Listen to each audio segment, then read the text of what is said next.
Iran को शुरू से एक चीज क्लियर हो गई थी कि ये जंग वो वेपन से नहीं जीत सकता, वो अगर जीत सकता है तो मार्केट्स में खलबली मचा के जीत सकता है। इसीलिए उसके निशाने पे तीन चीजें हैं, number 1 oil, number 2 data, number 3 money. Oil की जहां तक बात है, आपने देखा कि स्ट्रेट ऑफ हॉर्मुज पे उसका टोटल कंट्रोल है, 20% तेल दुनिया का वहां से निकलता है। उसको पता था कि अगर मैंने इस रास्ते पे अगर रोक लिया, अगर चेक पॉइंट बना दिया, तो दुनिया के अंदर प्रेशर एक अलग लेवल का बनेगा। तो आपने देखा कि स्ट्रेट ऑफ हॉर्मुज से 20% तेल निकलता है और आज की डेट में उसने सी माइंस बिछा रखी है, और किस लेवल का प्रेशर है कि अमेरिका भी कुछ नहीं कर पा रहा है इस चीज का। और ये छोड़िए, उसने दुनिया भर में जो मिडिल ईस्ट के अंदर जो रिफाइनरीज है, ऑयल रिफाइनरी, उस पर भी अटैक किया उसने। अबू धाबी में, सऊदी में, हर जगह, बहरीन में उसने ऑयल रिफाइनरीज पे भी अटैक किया। यहां तक कि कतर में जो सबसे बड़ा दुनिया का जो गैस जहां से प्रोड्यूस होती है, वो भी वहां पे उसने बंद करना पड़ा कतर को अपना प्लांट। तो इसका मतलब क्या है कि दुनिया में जब सब तेल की कमी होगी, एक अलग लेवल का प्रेशर बनेगा, गैस की कमी होगी।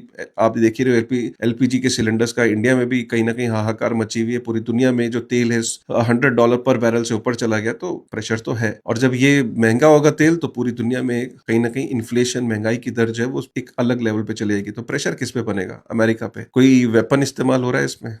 वेपन क्या है? मार्केट्स के अंदर खलबली। दूसरा, डेटा। उसको पता है कि पूरी दुनिया की जो अर्थव्यवस्था है वो अल्टीमेटली डेटा पे डिपेंड करती है, और ये डेटा जो है वो डेटा सेंटर्स में प्रोसेस होता है, ठीक है। और तो उसने ये देखा कि जो डेटा, चाहे एआई से रिलेटेड हो, चाहे बैंकिंग से रिलेटेड हो, चाहे स्टॉक से रिलेटेड हो, चाहे दुनिया का कुछ भी, अगर आज की डेट में आप देखो डिजिटल इकोनॉमी, वो डेटा पे डिपेंड करती है। Data is the new oil. तो उसने कहा कि डेटा सेंटर्स पे अटैक करता हूं। तो उसने AWS का जो डेटा सेंटर है उस पर अटैक किया, और उसने एक लिस्ट जारी करी। उसने बोला कि जो हेडक्वार्टर्स है एनवीडिया के, माइक्रोसॉफ्ट के, गूगल के, इन पे भी वो अटैक करने का प्लान कर रहा है। जब ये खबरें स्टॉक मार्केट्स पे जाती हैं तो एक नेगेटिविटी फैलाती है, स्टॉक मार्केट्स क्रैश करती हैं, इन कंपनीज के शेयर्स में खलबली मचती है। तो अगेन क्या होता है? प्रेशर बनता है। कोई वेपन यूज हुआ। तीसरा, मनी। मनी में उसने बोला कि जितने भी बैंक्स हैं अमेरिका के, जो सिटी बैंक है, चाहे जेपी मॉर्गन है, चाहे बैंक ऑफ अमेरिका है, उसने बोला मैं बैंक्स पे भी अटैक करूंगा। बैंक्स मजबूरी में दुबई के अंदर उन्होंने बोला कि वर्क फ्रॉम होम करना पड़ा, राइट।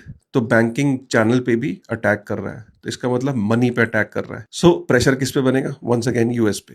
सो इसका मतलब क्या है कि ऑयल, डेटा एंड मनी, ये ईरान की स्ट्रेटेजी का कोर है। उसको पता है कि वो जंग को वेपन से नहीं जीत सकता। अगर वो जीत सकता है तो इन तीनों चीजों पे अटैक करके, और इन तीनों चीजों की वजह से मार्केट में खलबली होगी, जिसका सीधा प्रेशर अमेरिका पे बनेगा, एंड देन अमेरिका उससे नेगोशिएट करेगा।